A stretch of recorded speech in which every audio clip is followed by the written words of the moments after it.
Ya, terima kasih Anda sudah tetap bersama kami. Masih tentu saja membahas mengenai PT Pradiksi Gunatama Tbk yang sudah melakukan IPO hari ini, 7 Juli 2020. Masih bergabung bersama kami melalui aplikasi Zoom Bapak Indra Irawan, Direktur Utama PT Pradiksi Gunatama Tbk, dan juga Bapak Tamliko, Direktur Keuangan PT Pradiksi Gunatama Tbk. Saya melanjutkan tadi yang sudah disampaikan sebelum jeda, Pak Indra, pertimbangan perusahaan untuk akhirnya memproduksi produk turunan lah ya dari sawit. Tadi sudah disampaikan mengenai biodiesel, pertimbangan perusahaan untuk bisa memproduksi produk yang tentu saja memiliki nilai tambah. Pak Indra. Ya, baik Pak. Jadi optimis Indonesia kan untuk menjalankan B30 pada 2020 juga sangat kuat. Awal 2019 road test untuk B30 sudah kita lakukan. Jadi di GAPKI juga meramalkan hasil produksi kelapa sawit rentang 2019-2025 akan meningkat dengan seiringan permintaan domestik dalam bentuk makanan, biodiesel, biokarbon, dan tenaga listrik PLN. Jadi perusahaan kami juga sekarang sedang melakukan ada pembangunan downstream, yaitu biodiesel, untuk mengakomodir CPO-CPO yang dari seluruh kebun yang ada di tempat kami. Jadi baik. Memang ini prospek kedepannya cukup baik, Pak. Baik, optimisme produksi ataupun industri lah ya, industri secara keseluruhan ini tentu saja tercermin dari excitement investor ketika saham pertama kali dilepas ke publik. Sejauh ini yang terbaca oleh perusahaan seperti apa? Saya ke Pak Tamliko.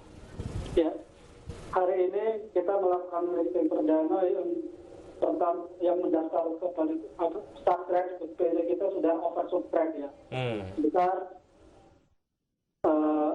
lebih dari 100% untuk price kita, jadi saat ini oversubscribed. Kemudian hari ini kita listing perdana, harganya juga sudah mentok di level harga tertinggi, yaitu menjadi Rp155 per lembar dari harga penawaran perdana Rp115. Baik, ya Pak Indra, bagaimana sebetulnya pada saat listing ataupun mungkin perusahaan kemudian menjadi perusahaan terbuka ini dapat memberikan kultur baru lah ya bagi perusahaan yang sebelumnya tidak listing kemudian sekarang memutuskan untuk terbuka gitu. Bagaimana penyesuaian ini juga mulai dijalankan sebelum akhirnya listing dilakukan, Pak Indra? Baik Pak, jadi memang dengan adanya kami masuk ke Bursa Efek, otomatis peningkatan profesionalisme harus ada, transparan, akuntabilitasnya juga, dan setidaknya efisiensi di segala bidang tetap kita jalankan. Ujung-ujungnya kita harus mencapai profit yang paling baik, Pak. Ya, baik. Untuk target ke depan, Pak Indra, seperti apa dari kapasitas produksi, kemudian dari hal lain? Baik, jadi saat ini kita mempunyai 11.500 hektar yang sudah produksi.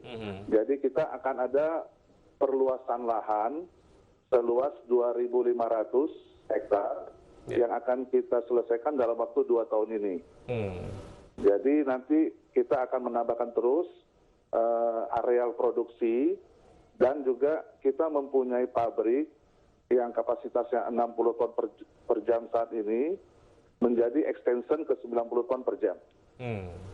Oke. Potensi pendapatan perusahaan ke depan, saya ke Pak Tamliko. Pak Tamliko, seperti apa secara target? Atau kita bicara mengenai full year 2020 lah ya. Pasca IPO ini, gain-nya akan seperti apa? Sejauh mana ini kemudian membuat investor betul-betul ya merasa yakin untuk kemudian mengkoleksi saham dari Pegun? Oke. Jadi kita mentargetkan setiap bulan itu kita mencapai 60-70 miliar per bulan pendapatan. Dan target akhir tahun ini kita berharap laba atau profit perusahaan itu mencapai 50-60 miliar rupiah. Baik. Ya, semoga ekspansi yang akan dilakukan pasca IPO dapat berjalan dengan lancar dan performa perusahaan juga akan terus baik. Pak Indra dan juga Pak Tamliko, terima kasih sudah bergabung bersama kami. Sukses untuk PT Pradiksi Gunatama Tbk dan sehat selalu. Ya, selamat pagi. Dan pemirsa, demikian perbincangan kami bersama beberapa narasumber dalam program Market Review. Semoga perbincangan kami dapat memberikan inspirasi untuk Anda. Saya Wiki Adrian undur diri. Terima kasih. Sampai jumpa.